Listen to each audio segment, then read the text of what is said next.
Mounting pressure, President Joe Biden is finally headed to Texas following a devastating winter storm last week. In fact, in a recent article, the Washington Post praised Biden's low key, and the White House defended his decision to stay away, saying they didn't want to get in the way of emergency response.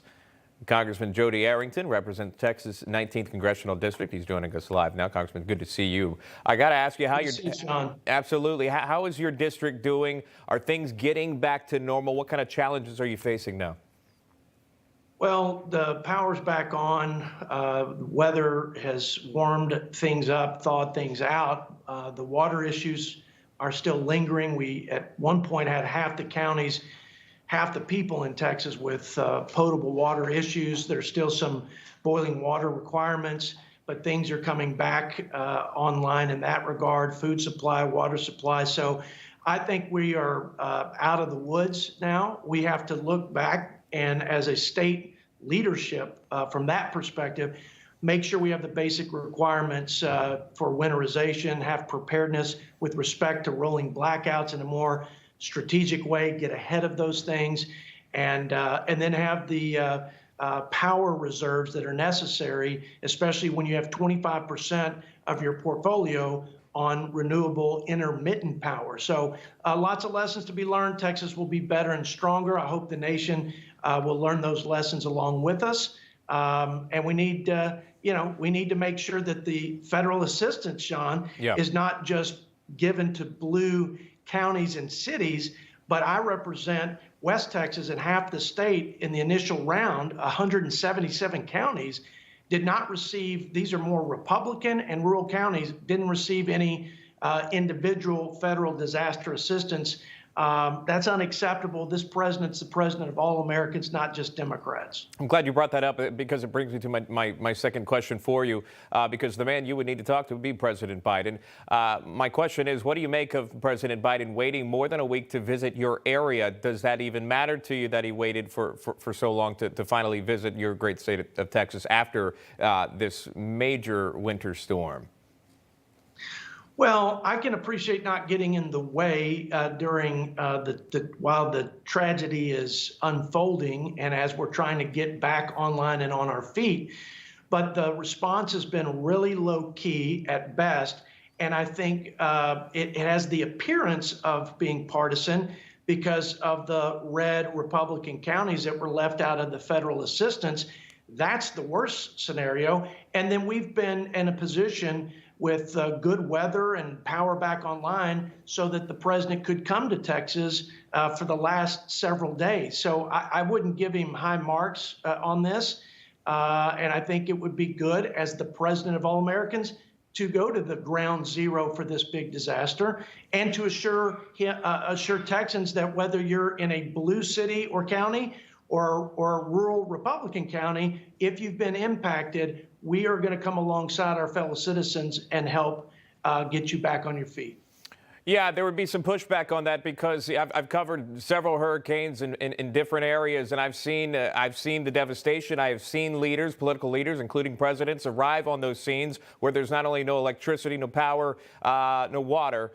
They are out there in ground zero still touring those areas. But nevertheless, President Biden got a lot of praise in the media for how he responded to the issues in your area. I want to talk to you about this. Yeah, I want to talk to you about this. Some of your Democratic colleagues in the House reportedly sent a letter asking President Biden to renounce his sole authority to launch nuclear weapons. The question here, why would Democrats make this request? But before you answer that, I want to play this for you. This is Senator Lindsey Graham told our Greg Kelly last night about who is in charge. Here's that. The policy agenda coming out of the Biden administration is beyond radical. So no, I don't think Joe Biden's in charge. It's a quick bite, but he doesn't think Joe Biden's in charge. That's from Chairman Graham. Again, Democrats calling to renounce sole authority of nuclear codes from their leader, from President Biden, a Democrat. Why would Democrats call for that? Because they are under the control of the radical left wing of the party.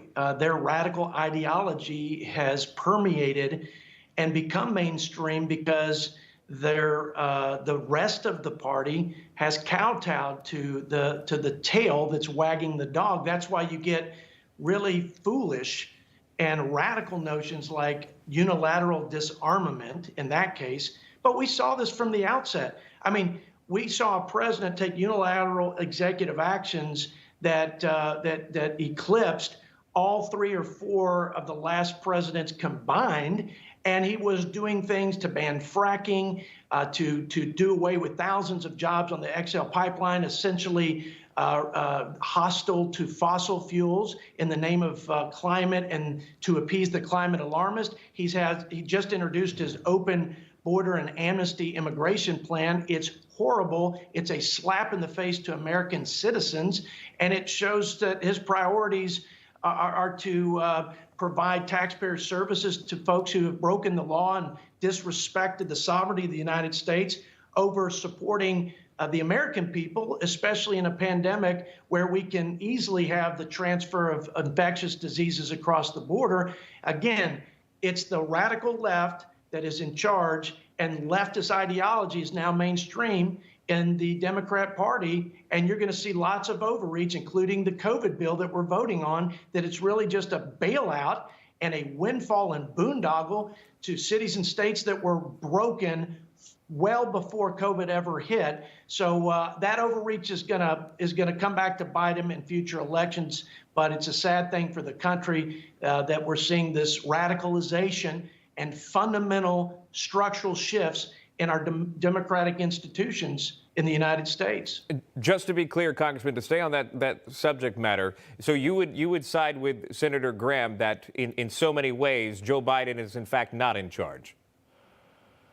Absolutely. I mean, Joe Biden will be whatever he needs to be to get elected because he's a almost 50-year politician, and those folks are the worst kind because they'll go with the flow, the trends, and with whatever is in vogue. And right now, AOC and defunding the police and open borders and single-payer health system and all these socialist policies and radical ideology is in vogue because they've intimidated the rest of the Democrats, I believe. So it's no surprise to me that Joe Biden is just going to go along to get along so that he can at least be elected this time. I think it puts him out the door in 4 more years, but he's going to take his orders from the left, in my opinion.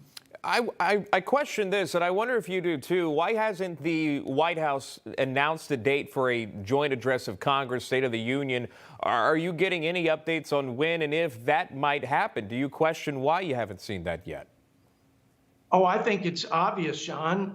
He claimed to be the unifier in chief. Remember, he was going to bring us all together and we would have a renewal in the spirit of bipartisanship. And what he's done has just been to ram and jam unilateral executive orders that have destroyed jobs, that are going to destroy our economy if you take away fossil energy, which is 80% of the underpinnings of the greatest economy in the world here in the United States, open borders, all of these things, including COVID legislation, $2 trillion after $1 trillion remains unspent.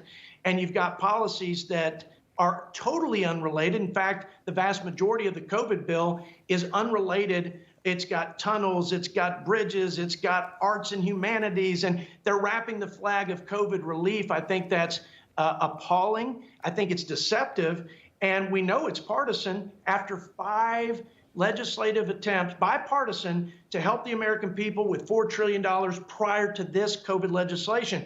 So why would he want to give a State of the Union address when he's gone back on everything that he promised like a typical politician? He should have taken notes from President Trump, a man who restored the confidence in the American people, whether you liked him or not. He did what he said he would do. He followed through on his campaign promises, not the same for Joe Biden. I know I'm out of time with you, but if I can get 15 seconds with you on this, H.R. 5, the Equality Act set to be voted on. Overall thoughts on that?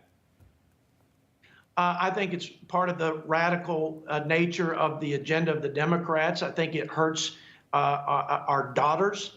I think it hurts families. I think it undermines religious liberty.